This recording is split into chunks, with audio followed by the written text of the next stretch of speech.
Hey, Happy New Year to all you Live All Good podcast listeners. In this episode of Move the Needle, the very first one for 2022, this is the audio file that was from a workshop that I did back in July of 2021. It's about stereotypes, and it was a conversation for men. JR and I will be back in February with more episodes of Move the Needle. So stay tuned. This episode of Stereotypes from a workshop that was a conversation for men is up next.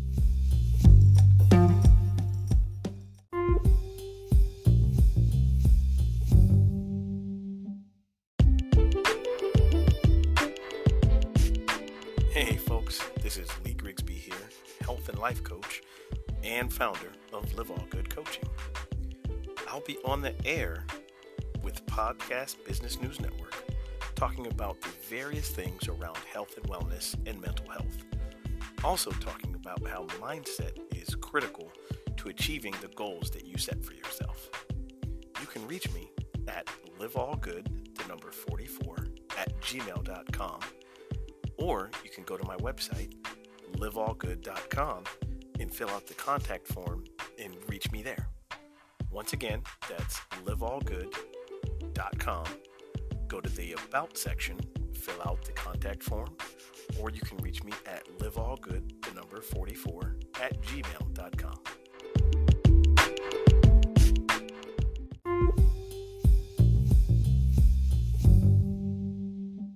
So thank you all for coming to our conversation, Real Talk for Men.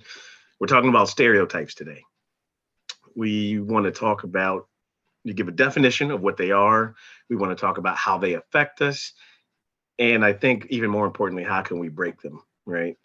I am Lee Grigsby. I am your coach for today, facilitating this conversation.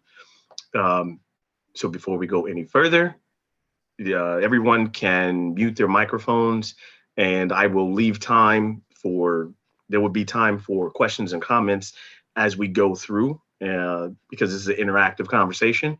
But let me go ahead and start with this piece here. The textbook definition, or Webster's definition, if you will, right, of a stereotype is it's a widely held but fixed and oversimplified image or idea of a particular person or thing. I like to put it in my own words, and this is what I was saying. A stereotype is a perception or a story that we create. We create that based on our experiences, biases, and prejudices, and we do that to confirm a belief that we have about certain things or a group of people. So as we come back out, let's tackle that, some pieces of that video. Again, a lot going on in that video, right? So I want someone to share with me some of their first few thoughts. It could be anything, and it's not, there's no right or wrong answers here. Just share your first few thoughts about that video. Well, for me, my name is Michael, like Megan. For me, I saw a lot of toughness, in some cases, leadership, deception, humor. I saw a lot of spiritual stuff. I saw where there's kind of, with the little girls, I was kind of confused at that. But then at the end, when they had a dog, it looked like it would be a male dog. So kind of like the dog mentality, kind of portraying throughout the whole video of like authority. And in cases, just that really heavy working manner, your head down. It's either your head down or your eyes are up, but you're put in an order of something that you have to do from start to finish. And it looked like there was some synchronized like charisma between people, but at the same time, everybody was really individual. Okay, I appreciate. Thank you for sharing, man. Did anybody else have thoughts about that they want to share? think what stood out to me was the idea of being superhuman. And I think that's a big, huge stereotype that Black men have had for centuries, which I think Okay. Yeah, I'll just leave it there. We can talk about it. Yeah. Okay. All right. But yeah, it's something that has been going on for some time. Martin, did you have anything you wanted to share? You're not muted, and Yeah. feel free. Feel free. Not at the moment. Okay. Okay. Drew, I open the floor. Anything you want to share about that, or no? And again, no pressure. Just asking. There's not anything really specific. I think what Okay. stood out to me the most was like the carrying the cross and the burning of it, and the man burning with the cross, and kind of I'm sorry, I can't remember the names, but with the last guy said about us being like portrayed as superhuman, and like kind of being put on the same level, like you know, Jesus is our Lord and Savior. If anybody here is Christians, and we had to live up to that image, and a lot of times we kind of burn ourselves trying to live up that high of a standard, and just that being portrayed in the video is what I kind of took out most of it from the whole video, is what I got the most of. Okay. All right, man. Thank you for sharing. Derek, thank you for joining us. What we did was we opened the conversation with Jesus Walks With Me, Kanye West video, a different version than the original, but definitely some imagery there. Don't know if you were able to see any of that. Derek, did you want to share anything at this moment or no? So also consider this, and we'll kind of touch on this in a little bit. I set the conditions for you to already think about stereotypes by starting with that, right? That had a lot. We're different age groups here, and that had a lot of different images. So that's going to be different based on your experience, right? If you've been on this earth a little bit longer than some of us, some of those things are a lot more personal than what you might have seen in maybe a textbook or heard about it, right? So there's that. You might feel a certain way about Kanye West, you know, controversial figure. I'm not saying he's right. I'm not saying he's wrong. I'm not saying he's good or bad. He was telling a story. He was doing it from his version. In my personal opinion, I almost think that he's borderline genius and idiot, because the genius is the creativity from being able to put that amount of feeling in the lyrics, in the words. The imagery, okay, that's controversial. That's up to him to use or not. The idiot part that I feel about him is from what I've seen of his other actions. And as he's, people say, gone off the deep end, maybe there's some mental health issues. I don't know. I don't know him personally. But you see, as I'm forming an opinion or a stereotype from the experience of what I see him doing, what I see in the media, that also tells stories. Doesn't always tell the truth. So just keep that in mind. All right, let me go back to my screen share. Audio with that video? I'm sorry, say that again. Was there audio with the video? There was. I didn't get the audio. Okay. Yeah, I didn't either. Oh, you guys didn't hear the audio? Maybe that's why. Yeah, no. So it's. I think you had it turned down too low, actually. I think you had the volume turned down. Let me do that again then.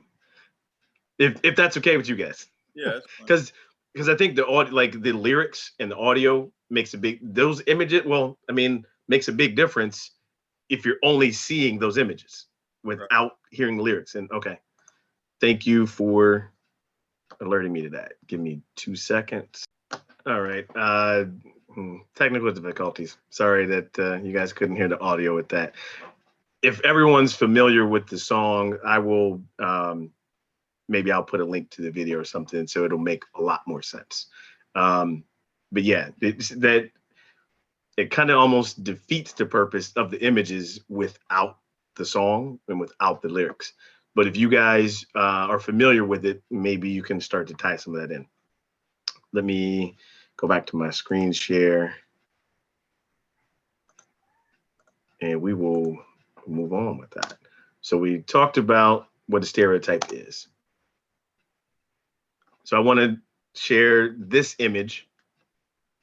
So I want you guys to take a look at this for a bit.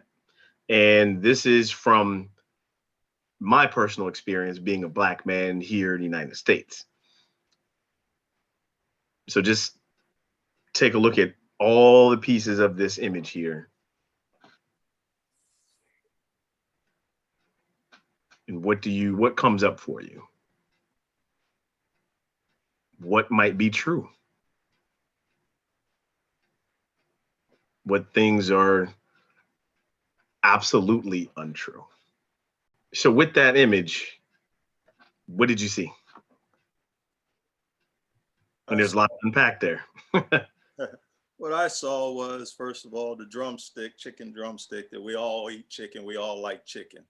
That's true, basically, but it depends on what you mean. And from their side, they're saying it derogatory towards us, like there's something wrong with eating or liking chicken. That all Black people like chicken or watermelon or ribs or whatever, you know. And I seen the basketball and the football, that, you know, that's what we do. We play basketball, we football. If we have money or a nice car, we either have to be an athlete or a rap star or something like that. The gun, that we're all criminals, you know, that we're all violent. The weed, another one. If you know, we have a nice car, nice clothes, or whatever, we must be a drug dealer. We can't have good jobs or whatever. We can't go to work every day and work hard like everyone else does. Those are the stereotypes that I see a lot and experience a lot. Or just the color of our skin, that we're automatically, we must be bad, or, you know, they don't get to know us or whatever. So I appreciate. Thanks for sharing that, Martin. I really appreciate the perspective. Unpacked quite a bit from that image there. Anyone else have any thoughts about that image there? For me, from my at least personal experiences, or just even where I live at as a community, I more so looked at the green screen that was behind all of those images, kind of relating to your definition of perception. It's what society can illustrate to you of whatever the closest surroundings of you to make it either a target or a trigger. And I feel like right now, at least me being a millennial, a lot of those efforts that where there are now made as targets, I feel like a lot of Black men, or even just our Black culture, has made a lot of those into better opportunities to give us a sense of entrepreneurship in those ways, that we can hopefully give a different regime that has always been told, you know, by the bias that you've also put in your definition as well. Okay. Appreciate you sharing, Michael. Thank you so much. I think Roger had something to say. You want to share? Okay. What I found interesting is that I'm not sure how many Black arms I saw, but the one that I do remember seeing was taking the chain off of his neck, you know? And so I was thinking about what message are they really trying to send here? And it's really about what value we bring to others, right? And so are we selling the dope to the white person? Are we being shot by the white person? I was just trying to figure out, you know, what deeper message they were trying to send here. Yeah, no. I appreciate sharing. Drew, go ahead. Yeah, there was two things that I got from that. First was the basketball and the football being pushed at the young man. Being a young Black man myself, I feel like growing up, that's what's pushed as an agenda for you. It's like, okay, this might be the only way for you to make it. And like I know you know, but I'm 26, and I'm like now starting to kind of figure out what exactly I want to do with my life, like as a career wise. And when you grow up thinking like, oh, I have to make it doing this, or I have to make it doing this, only sports, then the other stuff is kind of a back burner. And I feel like the society as a whole, not even our parents or grandparents, but that's what they put in front of you to make you think, okay, this is the only way to make it. And it kind of puts us on a bad path of being successful as a young Black man, because we're not thinking about our future. We're thinking about the now and what other people want us to do. And then, like Roderick said, I noticed the black hand taking the chain away from the young man, and I feel like that symbolizes like the things that we do have. Somebody's trying to take it away from us, like, and especially other Black men. Like we, a lot of times we tear each other down instead of picking each other up, and I feel like that symbolized that for myself. Yeah, really appreciate your insights here, Drew. I want to offer this, right? And I apologize for the audio difficulties from the video in the beginning. But one important thing in the beginning of that lyric is Kanye says we're at war, right? We're at war with racism, with sexism. Well, I don't know if it said sexism, but then he ended with we're at war with ourselves, right? So that is we're going to touch on that in a minute. But that's one thing that stereotypes does. So not only does it put you in this box of how other people perceive you, but it starts to infiltrate. If you're given that image enough, if you're told enough, Michael, Drew, Rod, Martin, all you can do to get out of your situation or to be better is sell drugs, play basketball, play football. That's all you're good at. That's all you can do. That's how you get better. If that's pushed at you, you start to believe that a little bit, right? And you forget that, oh wait, there might be something else I'm good at, or you might be good at something else, but you don't explore it because that's what you're told. This is the way, right? That's kind of what happens. I appreciate everybody's sharing insights. Also, those of you who have just joined, thank you for joining. This is Real Talk for Men. We're talking about stereotypes, how they affect us. We're kind of defining what stereotypes are. We looked at certain images. We will talk about how we can break them too, and how they affect us. I want to share this art project. So I also want to say that stereotypes is not limited to United States. I believe everybody on the call so far is from the US, born and raised. Not limited though. Like this stereotypes and stereotypes of race in particular, that is around the world. There are historical references. You could go back to colonialism and how that has driven racism and this whole social construct that's been created, right? That white supremacy. We'll get into that in a little bit, but there is a definite historical reference that stereotypes are born out of, right? So I want to share you guys this art project. This was done in 2015, around the same time what was his name? Was it Michael Brown in Ferguson, Missouri? So this is Casey Adams. She is indigenous. I don't know exactly what indigenous tribe she belongs to, but she did an art project, and the Winnipeg Free Press put it in their paper. And I want to show you these images also explain what the stereotypes are about. So they put up one image, obviously not smiling, and you see the word useless. But then as we personalize it, she gives a smile, and you read a little bit about who she says she is. Okay? I'm gonna go through a few more of these images here. Right? You're looking at this, a welfare mom? Maybe, right? Maybe not, but just looking at her, you're gonna stereotype her as that? A hooker, right? This one, I think somebody was kind of talking about this when you guys were talking about the black hand that was on the chain around the neck, right? Well, kind of the same thing here. A wannabe Indian, someone who is also indigenous, but is looked at from inside that indigenous tribe as, wait, you're not one of us. Maybe because of the color of her skin, right? I don't know.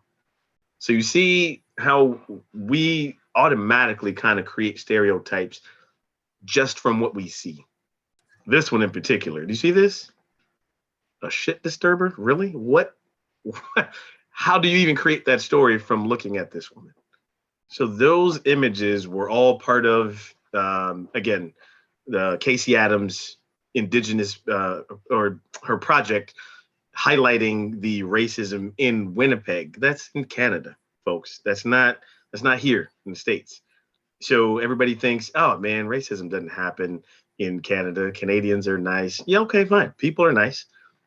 But I would almost venture to say that indigenous people on this continent have had it much worse than anybody else.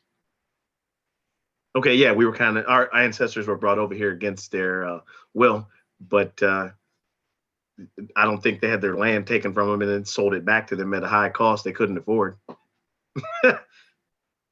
Hold on, Colin. Yeah, you can go ahead and unmute, Colin. Just wanted to add a little factoid that the Proud Boys was started by a Canadian. There you go. Uh-oh, we lost somebody. So yeah, right? Racism is not just, or sorry, stereotypes and racism in general is not just here in the States. This is a problem that's been around in the world. Again, I mentioned colonialism, right? It stems from a lot of that. But yeah, so Casey Adams is a world-renowned artist too. And I thought that was, and that was back in 2015. What has changed, if anything, now in 2021? And that's a wide open question. So there's many different avenues, but if anyone wants to add what they think might have been different in 2015 to now 2021, I'll start. I think there's much more awareness because the news cycle is it turns over so fast. So we've really become much more globally aware of what's going on. And I think we're able to see these things much more quickly. We have much more access to them in 2021. Doesn't mean things have changed. It means we see it more and more. So that makes us think it might be worse. Doesn't mean it's worse. It means it's been going on the whole time. We just now see it. Yeah, go ahead. Oh, Colin's your hand still up? Yeah, go ahead. Sorry. No, I put it up and down. I'm just trying to wait my turn.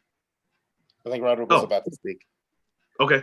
No, I was going to say, I don't really think a lot has changed, but one of the things that I think should recognize is that the allyship of others has been different since the Michael Brown murder. So I do think that that's helpful. Certainly, a lot of us aren't sitting at the right tables and making to make those necessary decisions and policy changes and all of that. So I think the allyship is certainly helpful. And we're starting to see how some of that can have an impact. As far as commenting on the photography, one of the things that I noticed with the pictures, of course, is, the smiling pictures are the ones that had the story behind it and was redeeming, so to speak. But it reinforces I don't know what the word is I'm looking for, but it also reinforces that expectation that in order to be accepted or acceptable, you have to shuck and jive, put a smile on your face. And I remember just early in my career, I had to always, I had this deep voice as long as you've known me, right? So I had to always kind of watch my inflections. And every time I talked to, some of my white female employees, it was just like, are you mad? Are you upset? Like, I got to soften things up and seem a little more, friendly and, hey, right. Gotcha. And smile a little bit just so people don't feel intimidated. And it seemed like those photos and that project just reinforced that I don't know if it's a stereotype or whatever we need to do in order to be seen as acceptable. No, absolutely, man. I appreciate that. Yes, I agree. So I'm going to touch on that in a second about positive stereotypes, right? Is that a thing? But so, yes, while that helped soften the stone-faced image so that you thought of someone differently, what if I'm having a bad day? What if I don't want to smile? What if I don't, what if I don't naturally, I mean, okay, yes, I naturally smile, but what if I don't naturally smile, right? Why can't I just be me and go through my path on my life without having someone create a story based on how I look? Because you can't do what everybody else does. I'd really like to lean on what Roderick said about the tone of voice and why that to me is impactful right now. I don't have the deepest voice, but my son does. And he is 14 right now. And he has been purposely going up a few octaves of recent because he got commented on it by a number of his teachers and some of his students. And I have actually been pushing him to get them to get used to him at his lower voice, not to change his overall like identity so that they'll be more comfortable and that they will get comfortable with him over time because of the shine of his personality. And I think actually that I know I've been doing that over the years, and I definitely changed my code of speech because I have been accused of that so often, and because it has exhausted me to the nth degree. But I have also started to vet who I work for, and I think that my youth and my desire to survive, where when I got a job coming towards me, I took it. So I've had way more. Forgive me, but I've had way more privilege at my age now, to the point where I'm not quite as on guard. So my big thing now is to teach my kids not to be as on guard and for them to not switch who they are for the comfort of others, but just learn tact, learn modesty, learn humility, and like learn, good articulation, but you don't have to totally switch who you are as a person. So I think that's how I've been trying to fight that type of stereotype is just working with those people every single day so that they're not assuming so many things about me through those images in comparison to the way that lady was posting those photographs.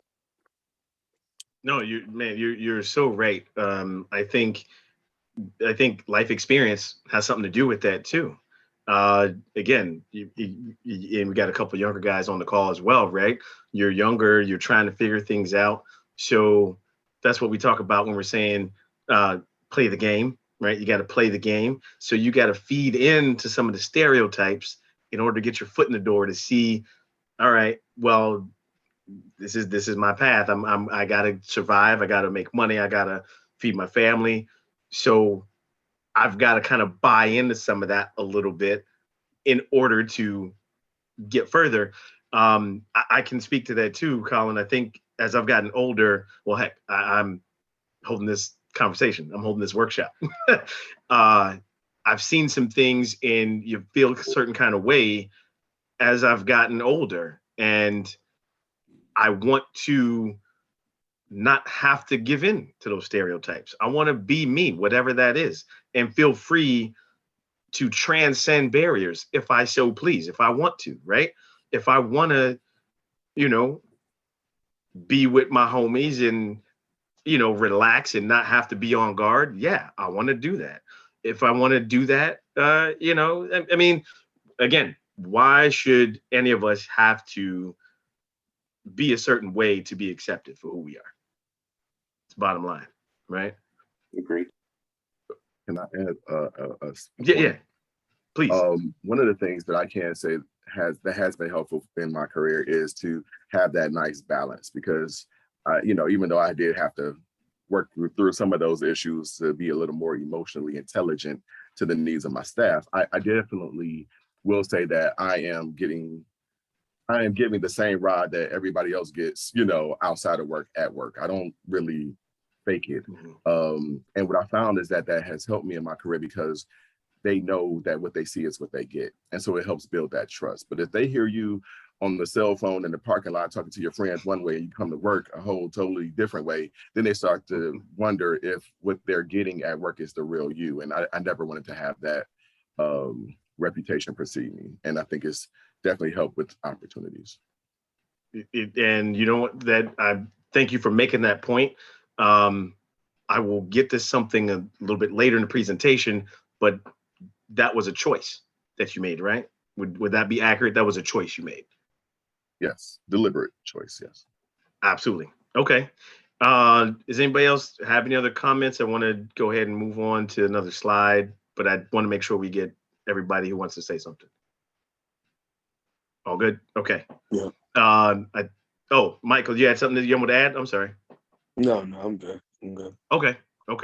I think we had a few more people jump on the call. Mark, Operiche, thank you for joining. So I know we had a lot of images that we've looked at so far, and a video with no audio. Again, my apologies. But I wanted to talk about like words and phrases, and this is obviously scratching the surface. This is not nearly all of the codes that are used, right? When we talk about not just thugs, but this group this scratches the surface. But you hear the word ghetto, right? And you start thinking what's associated with that it's low class, it's inferior, substandard, it's socioeconomically depressed. Well, a lot of people forget that term was originally used to describe Jewish communities. And I actually looked this, I didn't realize this until I was getting ready for this presentation, but that dates all the way back to the 1500s in cities around the world.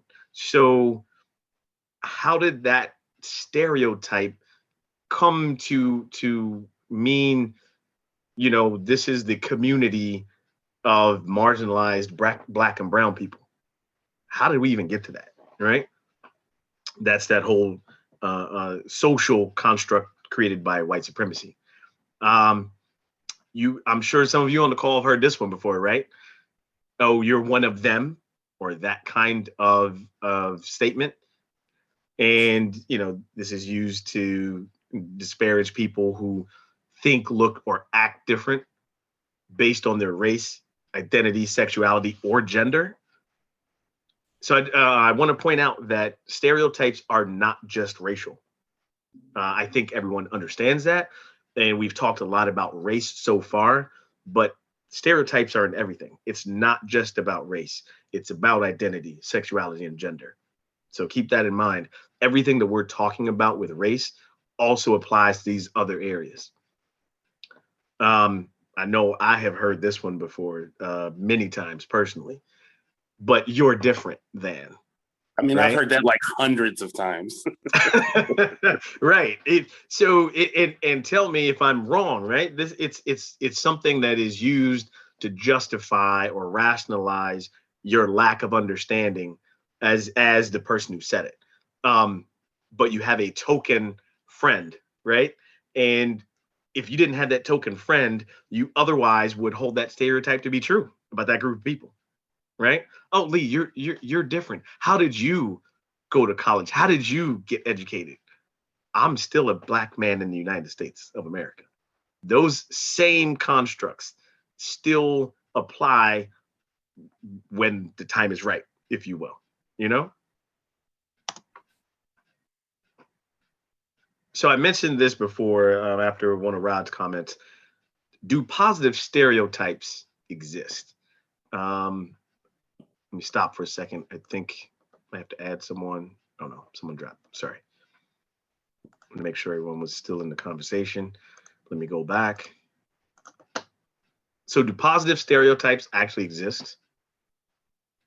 Yeah. The simple answer is actually no, they do not. But Colin, so before actually, I'm sorry.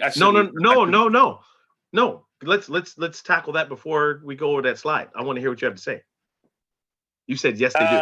I didn't want to. I mean, I'm trying to keep this PG, but I mean, I think we all know that open conversation, my friend. Black men are stereotyped for their sexuality, and you can use that towards your advantage.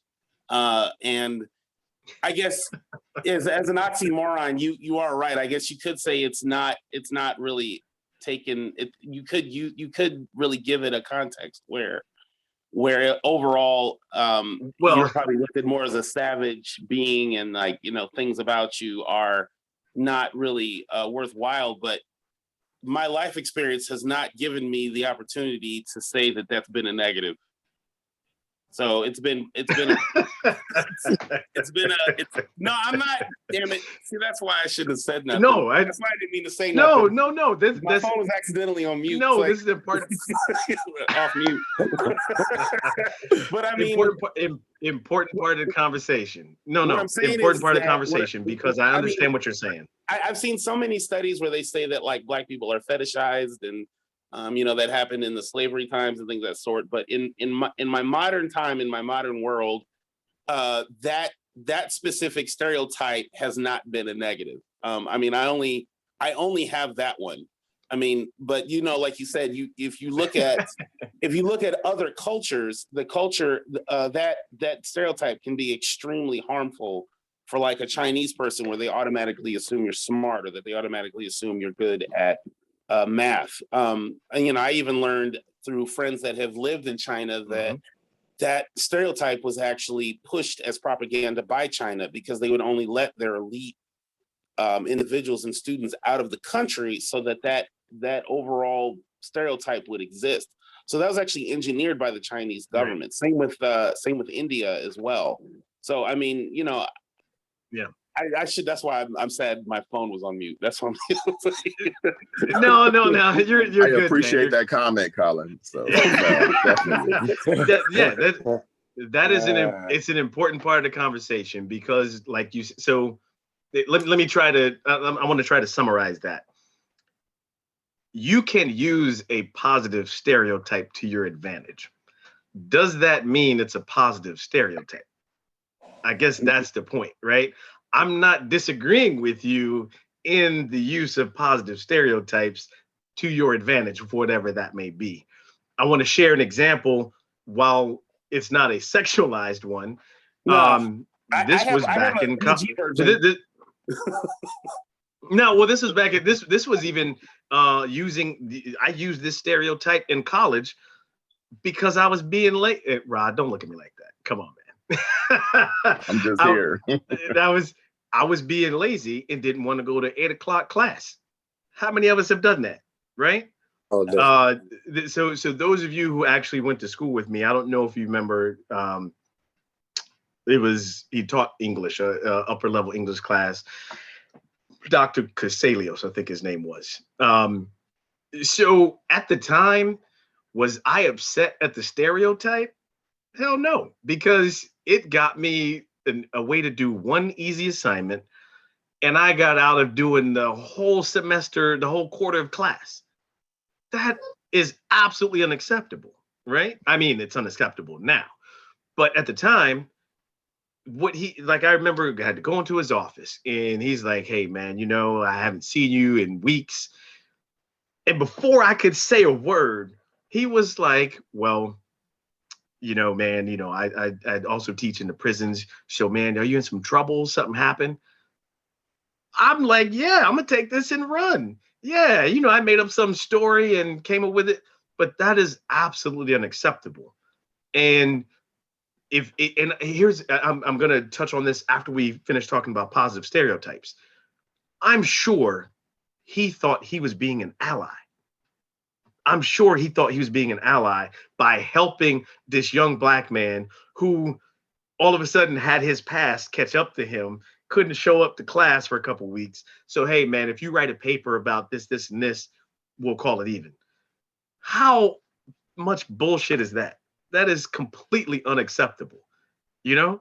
Yet I used the positive stereotype that he thought he was an ally because I was being lazy and didn't want to go to class. That unacceptable. Unacceptable. In college and at work, whenever I was late, I'd always come to work in all black, and I wouldn't smile, and I'd look angry.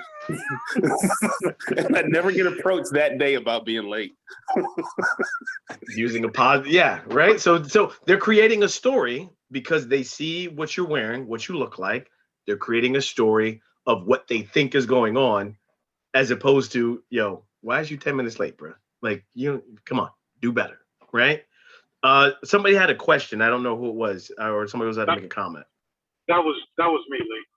Oh, Mark. First, Okay. Let me apologize for being late. I got my times mixed up. But No. It's been coming and going. Go ahead.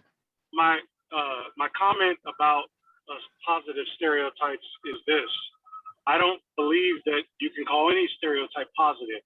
Could you benefit from a stereotype? Absolutely. But is that a good thing? Absolutely not. And I'll tell you why. Anytime you generalize, whether positive or negative, that puts somebody in a box based on a broad generalization. And that makes that person have fewer dimensions. So now you can say all Chinese people are smart. But what that does is that removes some of the dimensions of their personality. So now they're limited to the person simply based on that stereotype. The sexualization of Black men is the same thing. You get lots of advantages with the opposite sex because Black men are often fetishized, right? However, you are now reduced to that fetish, and you don't have an opportunity to display the other dimensions of who you are. So I would say the idea of a positive stereotype can never be positive. The idea of a stereotype being positive is invalid, in my opinion. Well, good point. You must have read my slide because before I shared, did anyone want to make comment or mention anything else? Yeah, I did, Mark. Okay, yeah. it's all right. Sorry, go ahead. Back to the fetish thing. First of all, that was started way back in the day by the white slave owners that, we had that. We had tails like monkeys and this and that. Well, the tail black bucks, yeah. The tail part was obviously false. I mean, you could see that. And it just backfired against them, as a lot of things do, that, the other thing that they said became a good thing for us, though it all may not always be true. But like Mark said too, that, that's just a stereotype. Sometimes it's good and it works out for you, and sometimes it's bad. So I say as in a whole, stereotypes aren't good. I agree. Absolutely. And I would like to say too, building on all these comments that we've had around the sexual stereotype. I had a professor in my doctoral program who he was a white guy, but his whole thing was the root of all this systemic racism and white supremacy is white male penis envy. Dating all the way back to the time that Mark. That's right. That I was just like, And then I just started to watch it over the years, and maybe it could be something. There's some truth to that. Whoa, guys, give me a quick second. I've got contractors working outside, and I just lost power. Give me 2 seconds.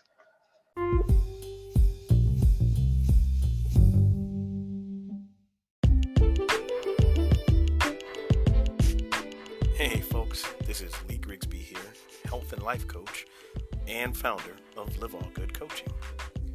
I'll be on the air with Podcast Business News Network, talking about the various things around health and wellness and mental health. Also talking about how mindset is critical to achieving the goals that you set for yourself. You can reach me at liveallgood44@gmail.com, or you can go to my website, liveallgood.com, and fill out the contact form and reach me there. Once again, that's liveallgood.com. Go to the About section, fill out the contact form, or you can reach me at liveallgood44@gmail.com.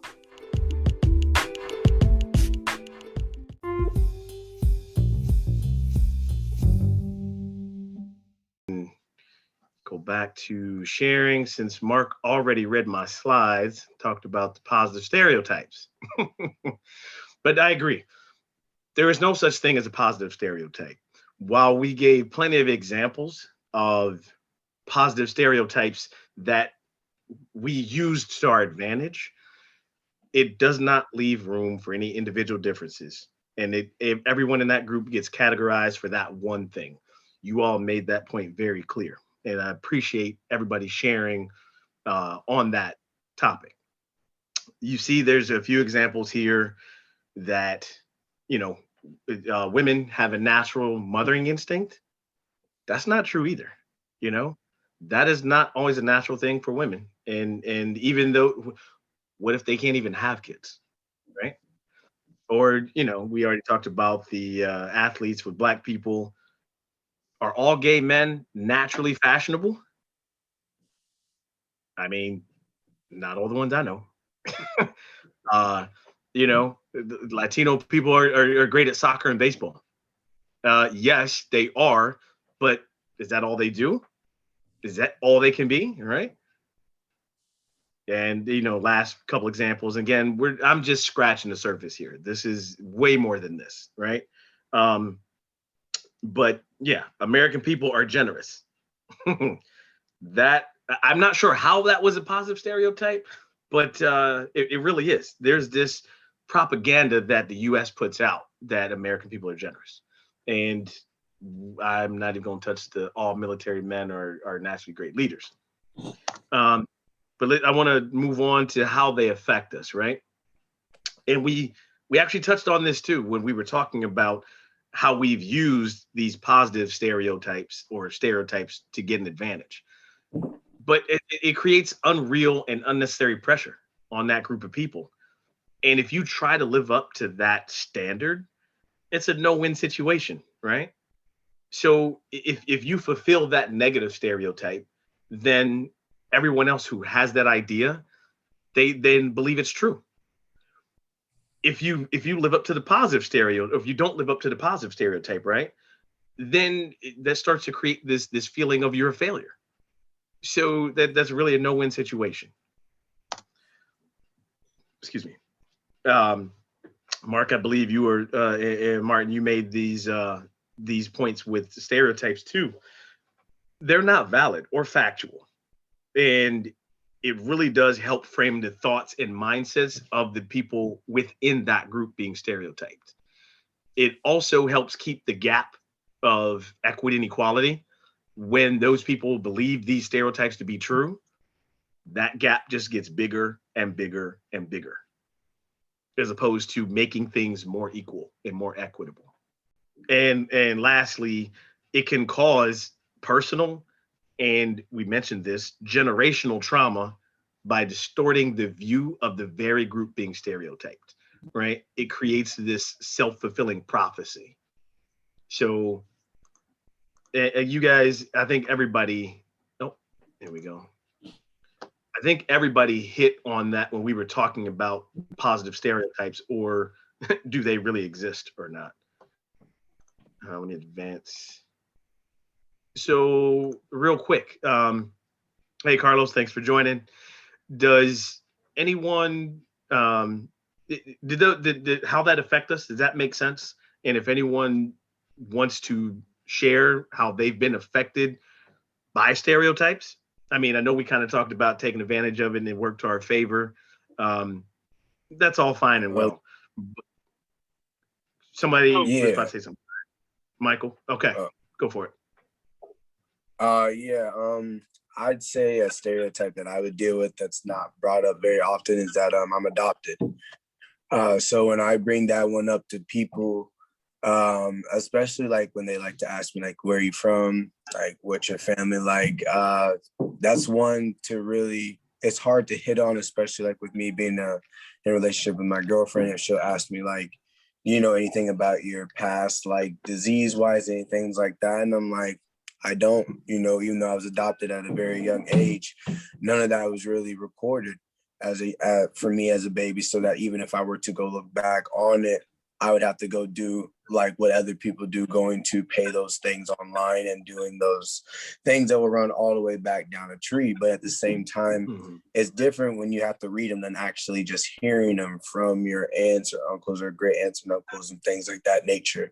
So now would I say that one has ever benefited me or not benefited me? I mean, I'll say it's played hand in hand.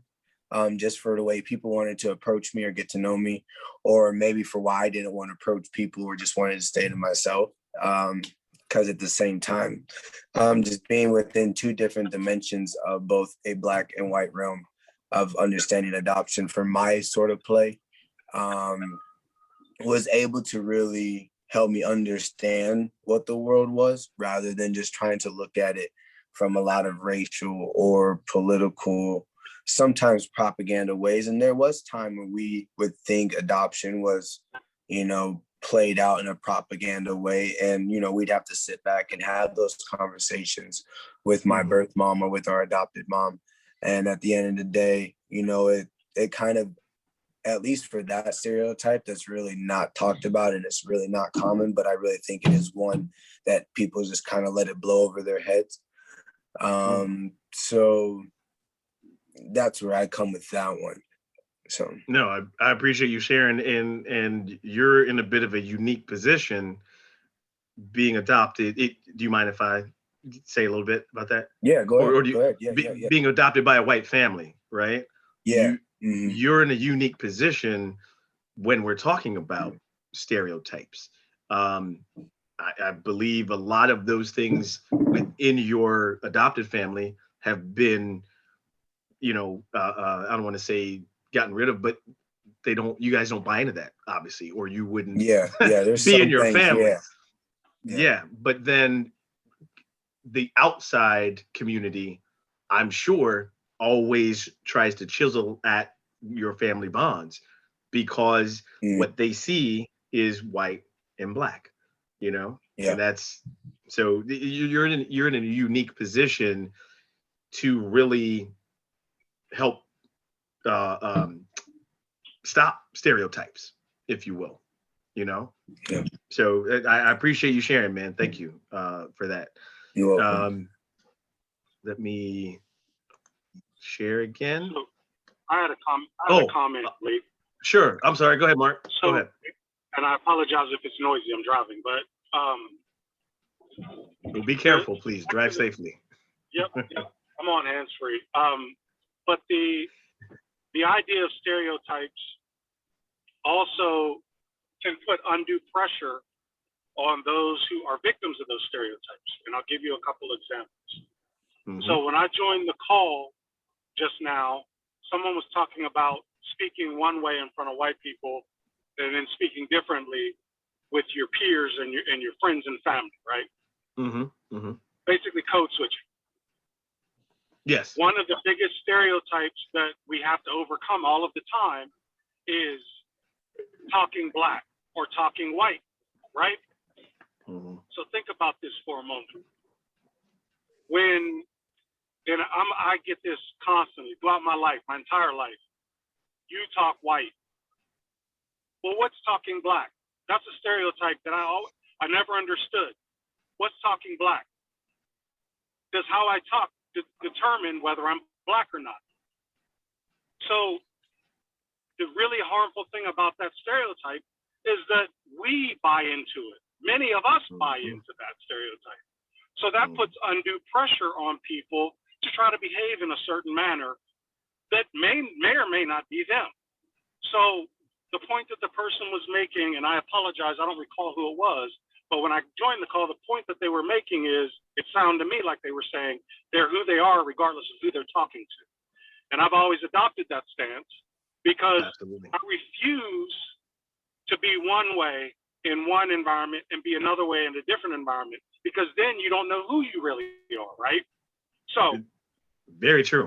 Very true. That stereotype of talking Black is extremely harmful, and I just don't fall victim to it anymore. It's over and done with. And it's also harmful because it creates the story that, well, you're intelligent if you speak white. You're not intelligent if you speak Black. You know, and there is no definition around those things. No one can ever tell right. me what's talking black, right? You're intelligent if you speak articulately. No one ever can tell me what speaking white is, right? Right. Right. So that's the pressure, right? It puts that undue pressure to behave in a certain way, which makes absolutely no sense. We have enough pressure on us every day just living our lives. Why should we be subject to that pressure as well? So that's the point I was making. Stereotypes like that, I live it every day. And actually, I've had white people tell me, "You're the whitest talking black person that I know." What the hell does that mean? Yeah, what does that mean? Yeah, where does that go, right? That go follow that rabbit hole, and how many other stereotypes do they actually believe about you? That's just the surface of what they were trying to say. Mark, I want to take your point a little further. Carlos, welcome to the call, right? The way that we're talking right now about how we speak. Imagine, so I've had the benefit of working on the international stage for the last 10, 13 years.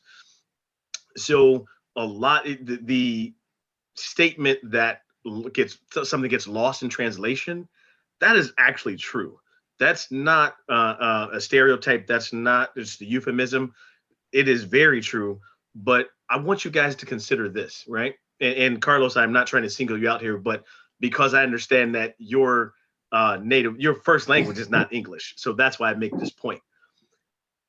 How many times as Americans, okay, will we stereotype someone who is speaking broken English?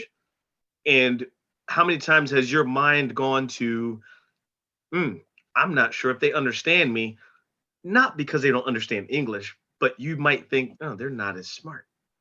They don't understand what I'm saying. Maybe no one on this call, and hopefully not. But at some point, when someone is speaking broken English, and in the States here, it could be a different dialect. So it could be a Southern drawl or something you can't understand. But in particular, someone who is not a native speaking English person, there are so many stereotypes that get associated with that. In the job that I do now, once I've gotten to learn people's personalities, then I understand even more. Okay, it could be, and Carlos, tell me if I'm wrong, it could be confidence in speaking English. It could be confidence in understanding a joke in English, right? It is so many things that go along with that. Can you speak to that briefly, Carlos, if you like, and if you don't, I don't mean to call you on the spot. Sorry. No, that's totally okay, Lee. Thank you for calling me or reaching out. I'm really excited to be here, and thank you. Yeah, of course. That's not a problem with me because I'm from Peru. Peru's in South America, and I have Japanese bloodline. So I don't look as an average Peruvian. When people just have a first glimpse at me, they think I'm, Japanese or something else. So when I start speaking Spanish and then I start speaking English, it's like, yeah, they just their mind just goes around and what is this guy? Who is this guy? And actually, I am pretty. I could say like fortunate or how can I say thankful because we share this space in one international program where we have so many people from so many countries around the world, and some of them just don't speak English as fluently as you or as a native speaking English speaker. Absolutely. So I quite understand a little bit of what you're talking about. Since first I was kind of worried or kind of ashamed of speaking in English because I wasn't sure if I was going to be like understood or yeah, I was always apologizing myself because, please, sorry if I don't let myself understand because English is not my first language. So yeah, but thankfully, because we are in a place where everyone is like pretty, I could tell, human oriented. Um, it doesn't matter. I have found amazing people to connect with. And when you talk about authenticity, it's what I really believe that can make us feel connected with others. I feel so much respect for African American community because the first I was a very shy guy. I believe I'm a very shy guy, but I kind And of yet you're here on the call in our conversation. But go ahead, thank you. so sorry if I'm taking too long. I just No, want to no, make no. it short. Continue, please. Um, Continue. uh, since I was so introvert, I started realizing that I could, uh, you know, um, kind of release my rage in sports. And the first sport that I started playing was basketball. And when I I watched the NBA and I watched all these Black American players, and they were awesome. I started just to admire them a lot. Magic Johnson, Michael Jordan, and everyone over there, the dream team. They were my superheroes. I just wanted to be like them, and I started to adopt this Michael Jordan kind of walking, and to take the tongue out when you're jumping to put in the basket and all those things. And I believe that it's like since Black American come from Africa. Do you know in Brazil there's kind of a dance martial art called capoeira. So that came from Africa, and I cannot remember if it was it's from one part it's a dance Afro, and they become like a fight, and then when they mix with martial arts. I used to practice that too. So it's like Black culture has had a kind of a lot of influence in me when I was growing up. And it sometimes I thought, "Hey, man, I would like to be kind of Black, this the rhythm and of this the rap culture and everything that we're portraying, because we have a lot of influence from America. And I know that even though all those things and all the contribution in culture that Black American people get to America's culture in general, because you have all these artists, famous people, I don't know, Beyonce and Michael Jackson, and yeah, this kind of icons, and that had a really an impact in world culture.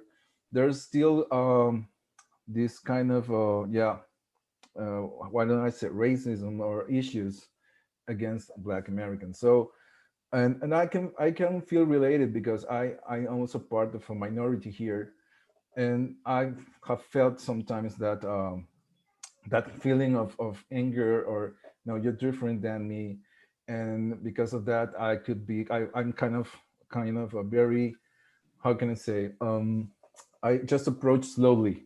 I just move around. But um, as I growing up, as you can see, now I'm just being a little more open, because as somebody just shared just a few minutes ago, um, I am wishing to be like the best version of myself. And I was thinking, what is the best version of myself? And we used to think, or I used to think that the best version of myself is going to be in the future. So that whether it will be the one with no mistakes or less, weaknesses. But I just start to realize that the best version of myself is like being the most authentic version of myself right now. Because with my strengths and weaknesses, if I accept myself, if I embrace myself, And if I show up as being myself, I believe that's the best version. And that's being the best version of yourself every time in the present. That doesn't mean that you, that doesn't mean. No. Keep talking. Keep talking. I Okay. wanted you to talk over this slide because you're speaking to things that can reframe these stereotypes that we were talking about. No, I'm Oh. sorry. I was trying to share that while you were talking. Oh, okay. Yeah. I thought, I Sorry. was keep out. No. That was not telling you to be quiet. Okay. So I'm saying too much crap, maybe. No. Okay. So by being kind of authentic and accepting, embracing my weaknesses and my strengths, I can connect with people more like have a different kind of connection with people. And it is not easy because we need to we need to just release some of the barriers of the armor that we used to put ourselves on to protect ourselves too, because that's another possibility to be harmed or to be hurt. And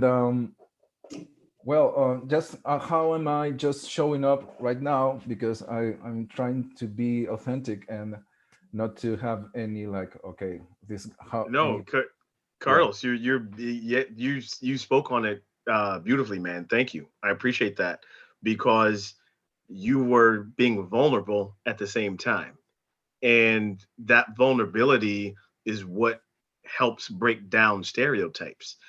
So I wanted to share this slide and apologize for interrupting what you were saying. No, that's but okay. I just you about were to, yeah, you to were finish. speaking about these things. You're speaking about community with like-minded people, right?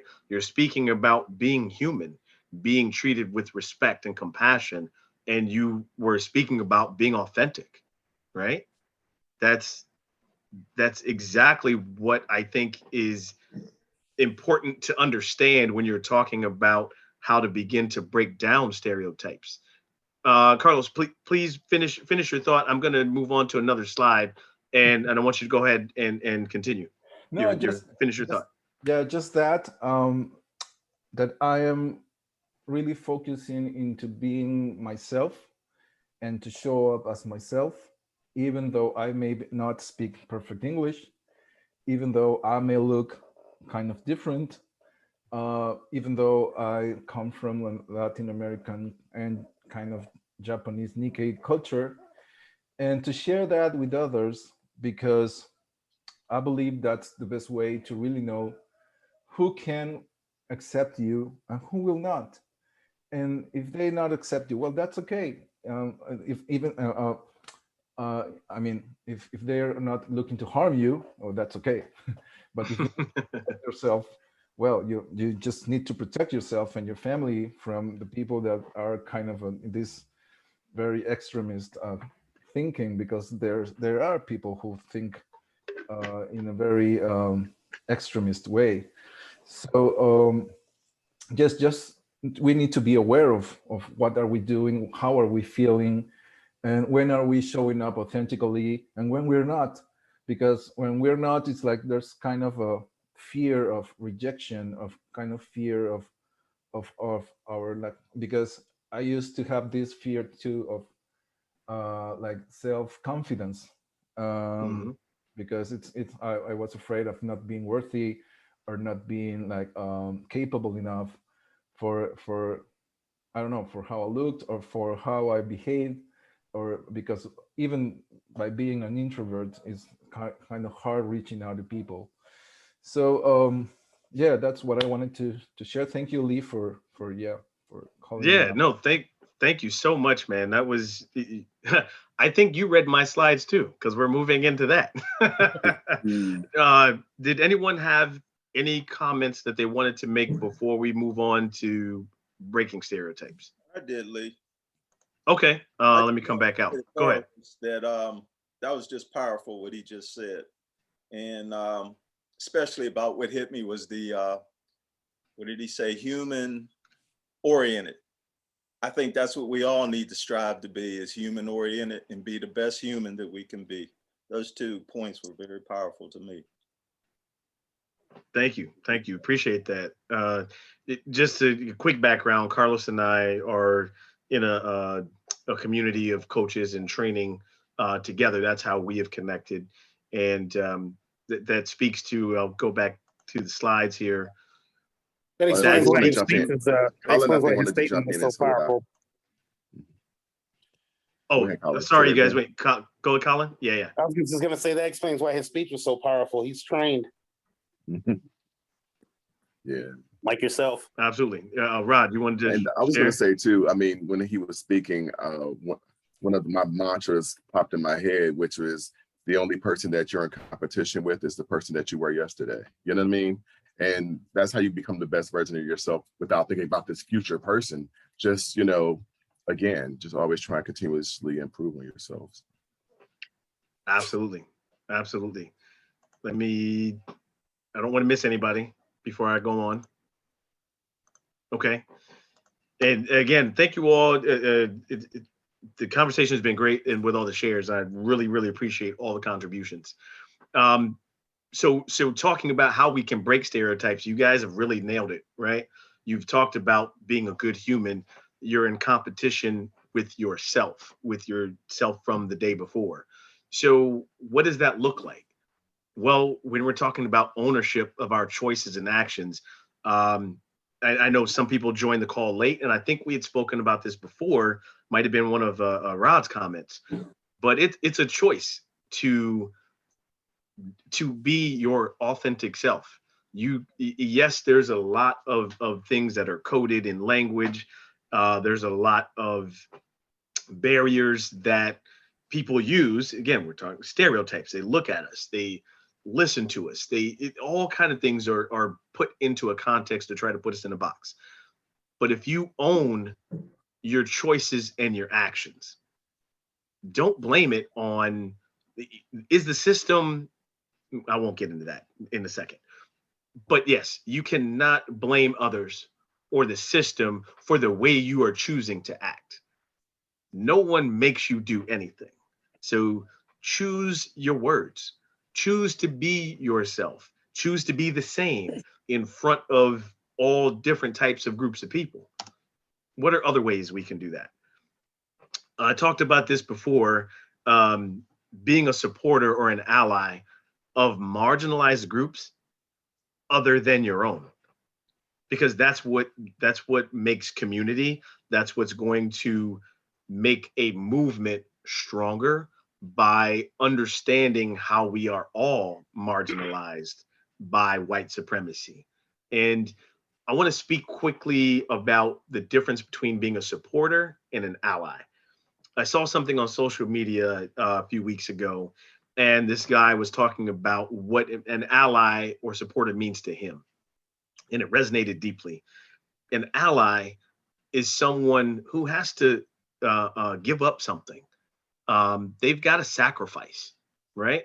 Because when you're sacrificing for that marginalized group, you might have a better understanding of what that's going to look like. You're actually going to have some skin in the game. You're going to lose something in siding with who is being oppressed or who is being stereotyped in the bias against. Being a supporter is a little different than an ally, because you may not sacrifice something. A supporter is definitely financial, but you may support in other ways too. Maybe you hang a sign or something, but an ally is definitely more active in their support of the marginalized group. I just wanted to make that distinction because both are necessary to break stereotypes. Neither one of them should be judged for their actions, but both of them are important, but they are different. Also, how do we break stereotypes? Why is there such a big push these days on diversity and equity and inclusion? Because representation and inclusion matters. We talked earlier in the conversation about the different stereotypes. If it's playing basketball or football, that's the way that you can make it in the United States as a Black man, right? Well, if you don't see someone who looks like you that is doing some kind of scientific work, if you don't see someone who's a financial analyst, if you don't see someone in public health, how do you know that that's even possible? How do you dream that? How do you reach for that, right? If you don't see someone who is coding things, how do you even know that that's a thing for you? Representation and inclusion helps to continue to break down those barriers of stereotypes. And lastly, education. Education, education, education. I'm not speaking of formal education.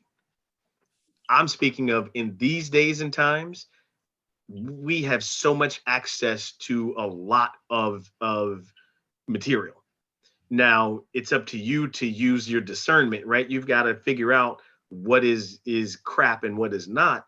But we have so much material at our fingertips that there's no excuse not to be educated on some things. And I would also encourage, don't look for just one opinion.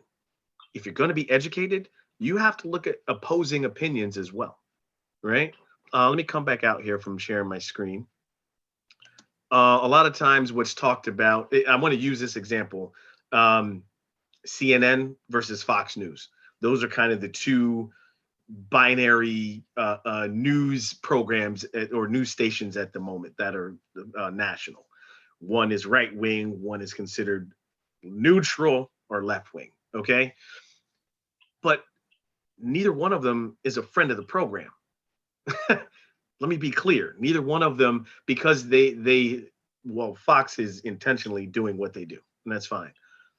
CNN thinks they're being an ally by presenting the opposite of what Fox News does. But they're not really. They're having their own version of what they think is right. You know? So I would encourage anyone, fine, listen to Fox News. If you think it's crazy, do the research on yourself or for yourself, right? If you see CNN and you see something, do the research for yourself. Dig deeper, dig behind underneath the surface.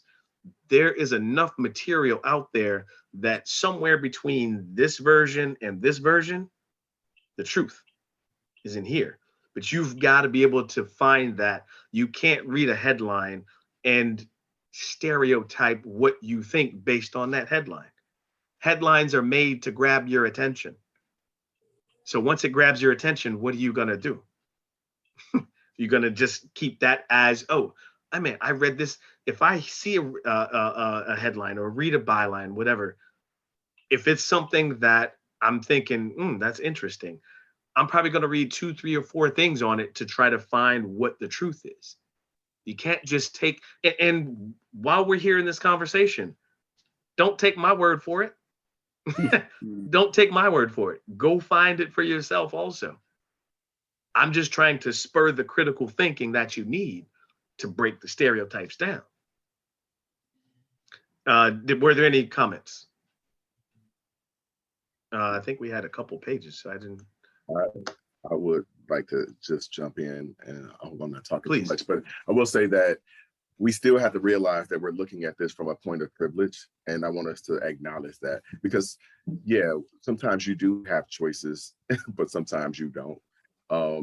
And very true. Sometimes it's a matter of survival. And I know so many young men who, yeah, they want to break the stereotype, but by breaking that stereotype, then they can put them in a situation of being unsafe in their communities or in their housing projects or getting bullied at school and all those other types of things. And so I just want us to acknowledge that just because someone doesn't make that choice doesn't mean that they don't want to.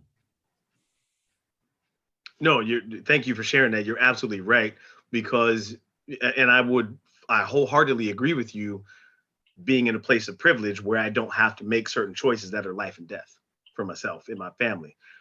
But that's where that responsibility sets on my shoulders to help those who cannot make those choices for themselves. What more can I do to help with that? That's, again, stereotypes, the systemic issues that we talk about, or that we haven't really talked about them here, but the systemic inequities. yeah, those of us from a more privileged vantage point have a responsibility.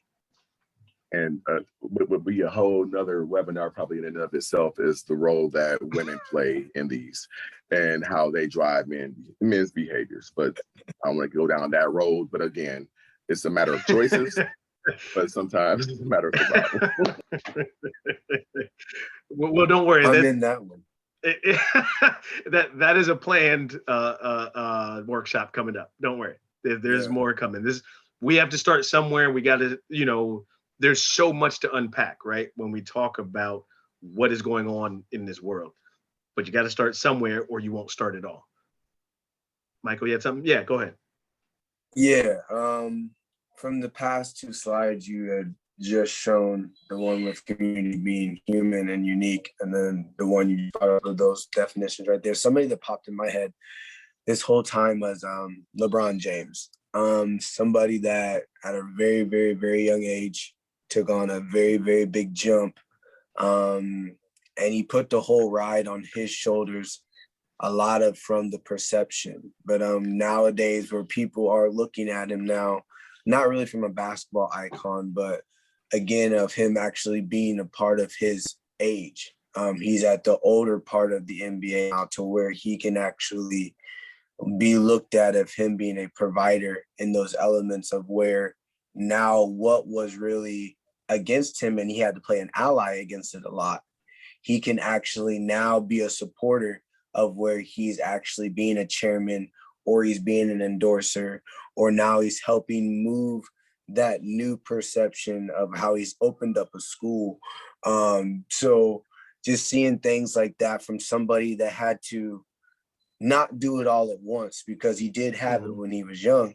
He had to be very discerning about understanding the chapters that he was going through, of what doors he could open up to, at the end of the day, have his legacy not be a report, but a more of biblical terms, if anybody's here, a rapture. So nice, man. Thank you for that share.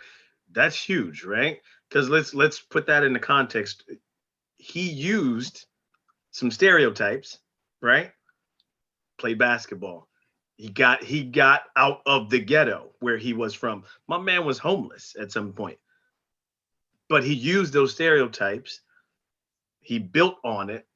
And then as he got older and had more life experience, started doing the things to help break those stereotypes by providing education, right? We're not even talking about on the court stuff. Carlos, you had something? Yeah, go ahead. Yes, something quick. I just want to apologize if I just mentioned some kind of stereotypes that No.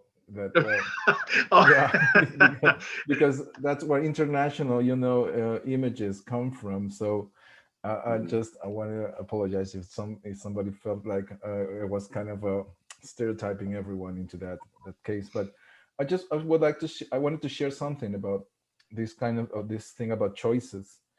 And there's a story about Viktor Frankl. I don't know if you have heard about him. Mm-hmm. So this guy was in Auschwitz, this concentration camp where life was worth nothing, and they were forced to work with no reason, just to keep people suffering. And he just realized that when people had kind of a view that was something that wasn't going to last, that was something that was only about time, and they had kind of a vision of what they want to do afterwards, their life sustaining possibilities just raised. And that because of this thinking that this horrible thing that is happening to me just has kind of a reason, or there's something else that I need to do in this world, that kept people like alive, because they were more eager to do things, and they were more eager to make the way out of that place. And that's when you talk about choice, it's because there's an environment that forces us maybe to do some things, but we still have this inner choice to have no reaction, or to decide, or to choose what is going to, how are we going to face that environment. And it's tough, it's not easy, it may cost your life, but it's like when you're it's like being aware that we still can have that power. If someone puts a gun in your head and tells you to kill your I don't know, your daughter or your spouse, I wouldn't be able to do it. I prefer I prefer the gun to pull the trigger and kill me instead, because that's my call. That's my call when this is. And yeah, I hopefully pray for not being into that position.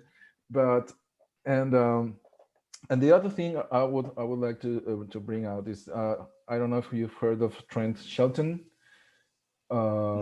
Yeah, so I've heard this, this guy speaking about his life, and it's amazing how he made the shift, because as Michael just shared, he was into this football, I believe, pro football league, and he just he made kind of a statement, and was all of the environment that went against him.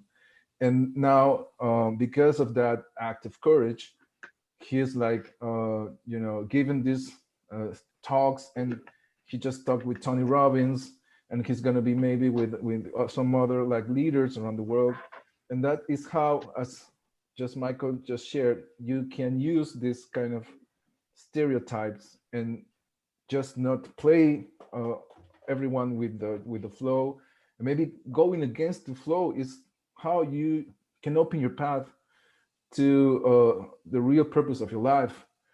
And that's it's how you can choose it too. So thank you for putting this out. No, thank you very much for sharing. I'm probably going to. Oh, go ahead, Mark. I'm sorry. So, a couple of comments. I would say I would disagree with you slightly, Lee, in that LeBron James didn't use any stereotypes. He used the skills that he had, whether they were whether they were kind of stereotypical. I don't think he used the stereotypes. I believe he did what he could, and maybe in some people's eyes he fell underneath the stereotype, but I don't necessarily think he used them. I think he used the skills that he had, and he used what resources were available to get where he's gotten. That's the first comment. Yeah, totally understood. I get that. And so okay. he used what he had, whether those were stereotypical or not. That's what was available to him. Right. Okay. So understood. So absolutely. The other comment I'd like to make is that you were saying that how do we break stereotypes? Education is important. So the first thing we need to do is be educated, not only about differing viewpoints, but know how you may or may not be feeding into stereotypes. Know that you're not, also don't accept them when they show when they rear their head. So the first step in doing that is understanding if you are contributing to those stereotypes. And if you are, you need to make sure that you are not reinforcing those stereotypes, both negative and positive, right? Because a stereotype is not negative or positive. They're all just not good, right? There's no good stereotype, right? Right. So the first thing you need to do is turn it inwards. Turn the lens inwards. What are you doing to either dispel, or what are you doing to reinforce? Try to dispel them and don't reinforce them, right? Second, educate yourself so that if those things do rear their head, you're educated enough to dispute them and call them out when they occur. That's the education is really important. And the final thing is, this is something that just be enlightened, right? And I don't mean, like you said, not a formal education, but expose yourself to things, to other viewpoints. So for instance, when you were talking about how someone might think that someone who's speaking broken English is not educated, Well, Mhm. anyone that's enlightened and has tried to learn another language other than their native language understands what it's like to try to speak your non-native language. So the assumption, if you've done that, your assumption isn't that that person is not smart. Your assumption is they may not know the language that well, so they're struggling to figure out what the next word is, right? Mm-hmm. So become enlightened, educate yourself, become enlightened, expose yourself, and call out the stereotypes when you see them. That's it. Man, are you sure you hadn't seen my presentation before this? I did not. I'm kidding. I'm kidding. No. I appreciate that. In the interest of time, you guys, I was gonna touch on something, but I'm gonna save that for another workshop because it could be one of itself. I'm just gonna mention it. There's a buzzword going on, and it's not a buzzword, but critical race theory. Yeah. That's some real stuff, and there's a lot that's tapped into that with stereotypes and what this pushback is against critical race theory. You know what? I think I got time to share the slides. Hold on. Give me 2 seconds. But it will be a different workshop on that because Can I just there's. Go ahead, Colin. Can I just put one comment about critical race theory that I just want to beg this group to possibly promote? And that is the fact that the term critical race theory is being used as a negative, and we can actually reinforce the concept by just helping people understand that critical race theory isn't really just all theory, because when you say theory, that means it's something that hasn't been proven. Right. You're saying something that is potential or theoretical. Or it's an idea that you are trying to break into being fact. But the problem with the term critical race theory is that it's really American history. If we say American history, or we say, you know, the racist history of America, however you want to put it, the fact of the matter is that there were slaves. It was used for economic strength. The Civil War was fought over slavery. It was spoken to be thought of over slavery.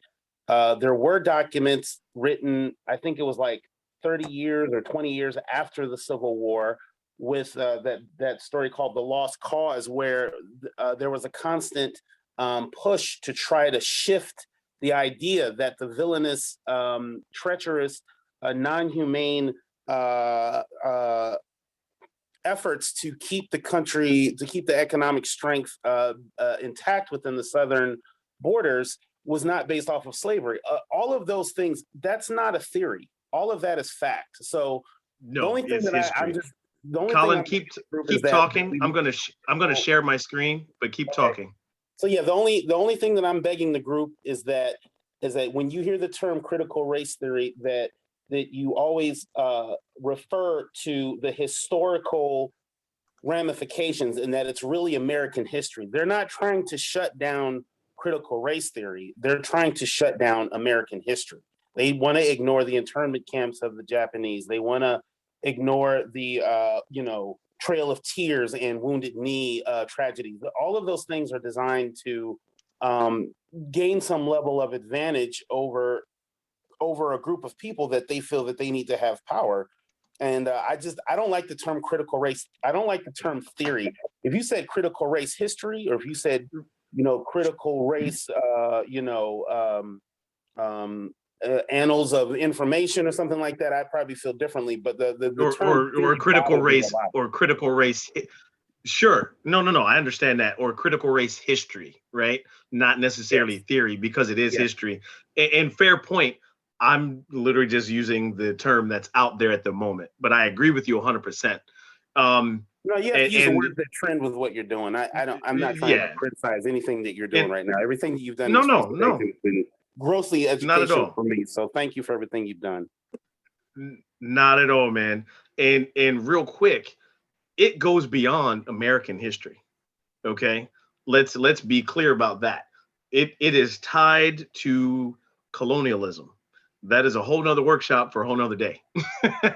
But it is deeply tied to colonialism. But so this is what I want to share with you guys about critical race theory or history, just briefly. I tried to sum it up. It's very difficult to sum it up.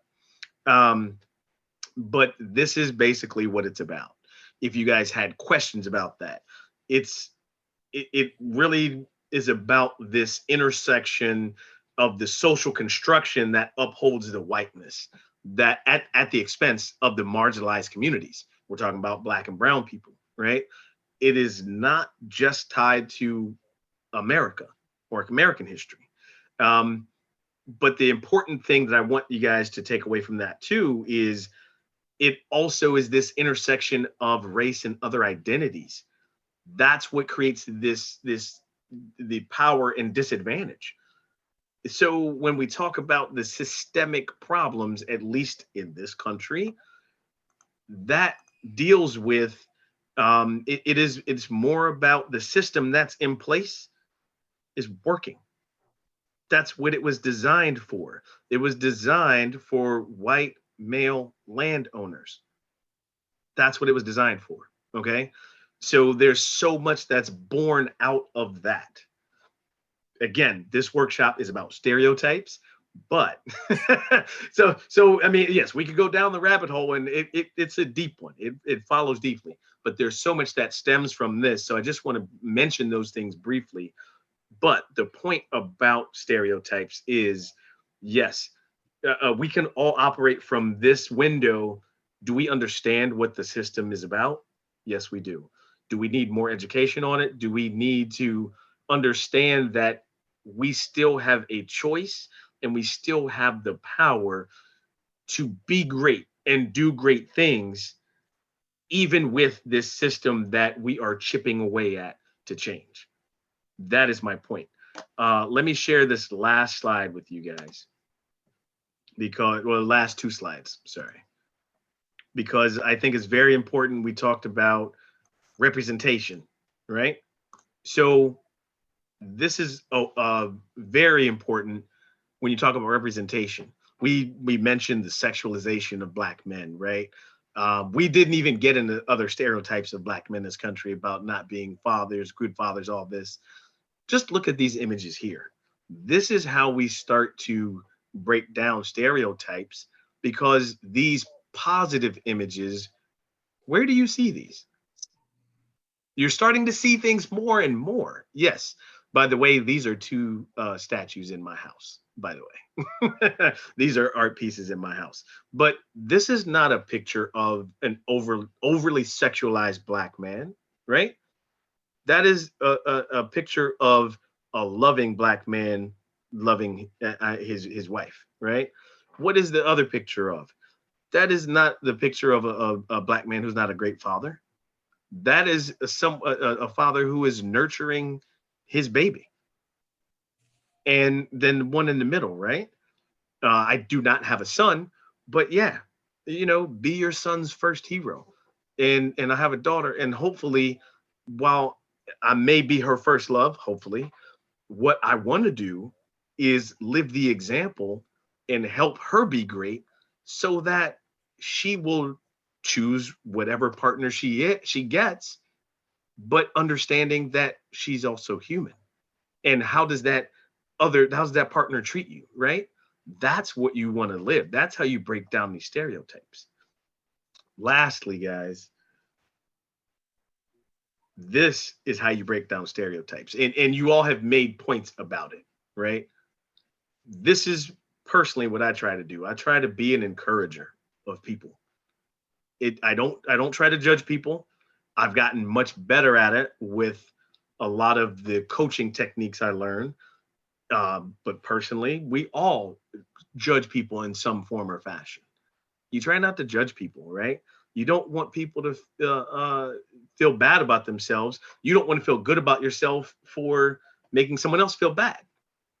If you are able to make someone else feel better, it's going to be a positive difference in their life. And then it's this ripple effect. then they're going to pass it on, right? You know, don't give in to like things like gossip. Everybody has a different experience. Those experiences make us greater together, right? They don't take away from what any one of us is doing. So, you know, yeah, be an encourager, guys. That's how we break this. That's how we break that chain. Um, Carlos, I'm reading the chat now. Critical race reality. Okay, that's awesome, man. I I think we'll start coining that. We'll change that. So I want to thank all of you for being part of this conversation. I want to thank everybody for having joined. At what point you joined? Does anybody? I'm opening the floor. I know we're going over time, but if you're willing to stay for a few more minutes, I'd like to open it up for brief comments from anyone who would like to share. Go ahead, Carlos. I just want to thank you, Lee, for inviting me to this, workshop. I really admire you and acknowledge you for having these sometimes tough or difficult conversations because, well, as I am, I have Asian bloodline, and I know that between our community, it's still a little hard to have this kind of conversations because it's kind of taboo. So Sure. if that you manage to gather uh, one, two, three, four, five, seven, men that were open to talk about these topics is like wow. It's like open minding and being open to really change and transform, but just pointing out these issues. So thank you for creating this space and yeah, and total admiration for every one of you. Appreciate you. Thank you, Carlos. Anyone else want to? If you, I'm not trying to push anyone to comment. I just want to make sure everyone gets heard if they want to be. Yeah, I'll speak, Lee. I'll Well, definitely. hold on, Michael. Go ahead, Martin. Yeah, I just want to say, Yeah. first of all, I'm just proud of you for this. You know, I was a little leery coming in, but this was really awesome. You know, I really enjoyed it. I enjoyed everybody on here, and hope we could keep this going and grow it. And not only Absolutely. between us, but take it out because that's important. You know, to take it out to other people and bring other people in and teach them and let them learn from them. And, you know, the more we have, the more experiences we have, the more we all grow. So God bless everyone. Thank you. That is the goal. Call them out, then call them in. Mm-hmm. That is the goal. Michael, you had something you wanted to share.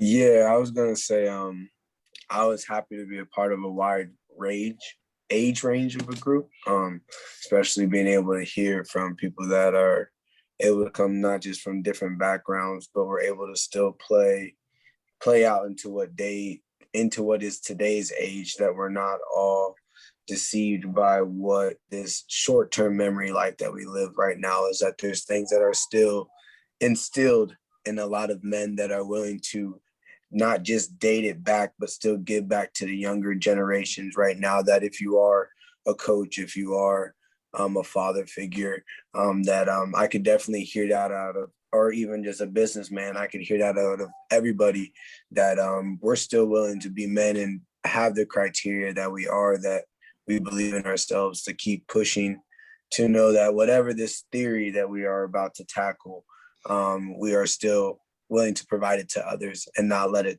conflict us.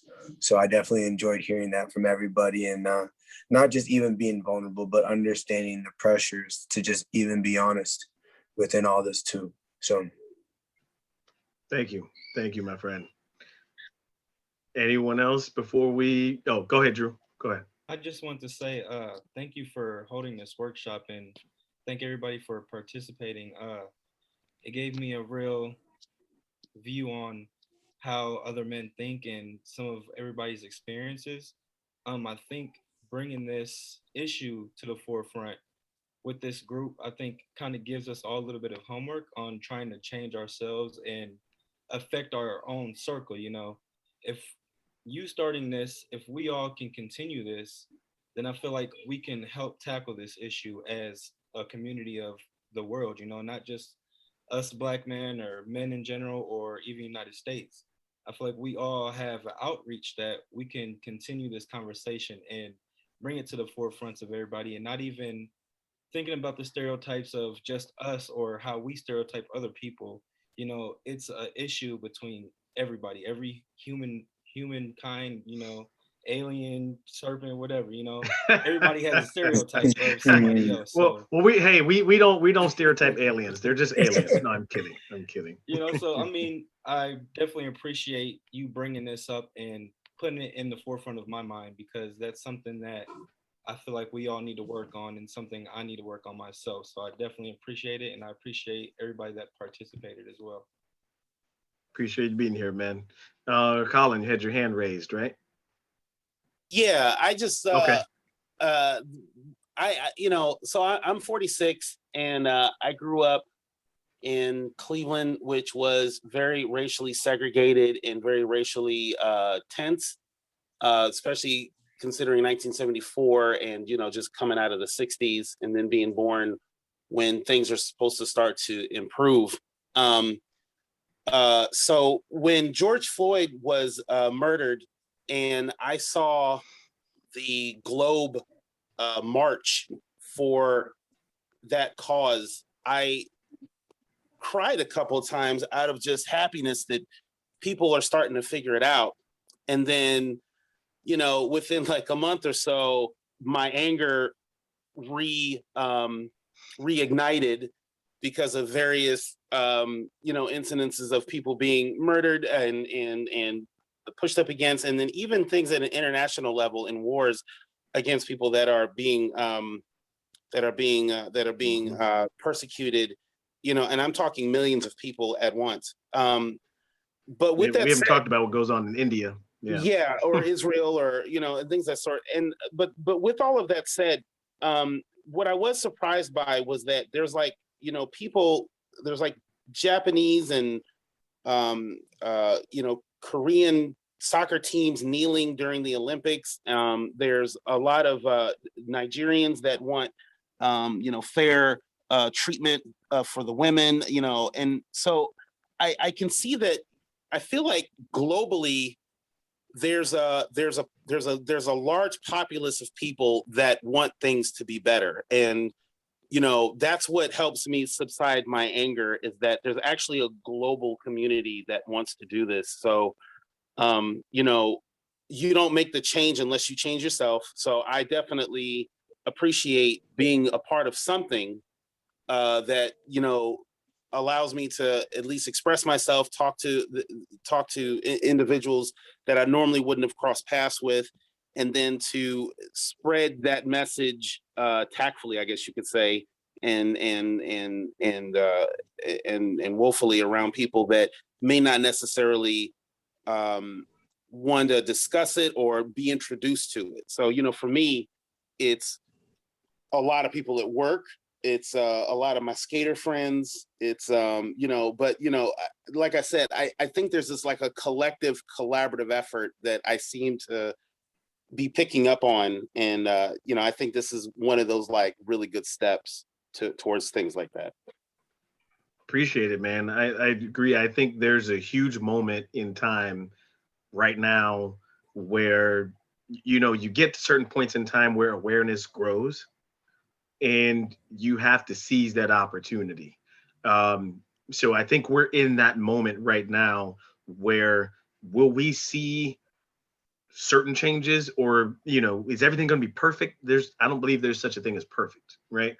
But can we take this collective awareness right now and shift it one more notch to being better, so that our kids, those of us who have kids, that's one more notch that they don't have to deal with, right? So they take the ball from here and run one more notch. We're talking about generational stuff here. Centuries of stuff. Doesn't happen overnight. But with workshops and forums like we're part of, you know, hopefully we can make a difference at some point. I like to always say that I want to leave the world a better place than I found it. That's all I want to do. That's all I want to do. Well, I will say Rob. that I'm proud of you, Lee. I'm glad that I was able to join this. I celebrate you and look forward to participating in some others in the future.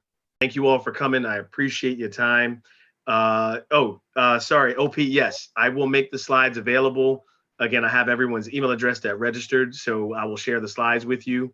And again, the recording will be on my website. I acknowledge everyone for being here and being present and part of the conversation. Thank you guys so much. And next time I'll reach out to everyone again. Thank you all for listening to January's episode of Move the Needle.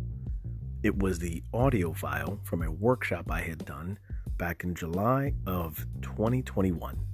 It was about stereotypes, and it was a workshop for men. JR and I will be back in February with more episodes of Move the Needle.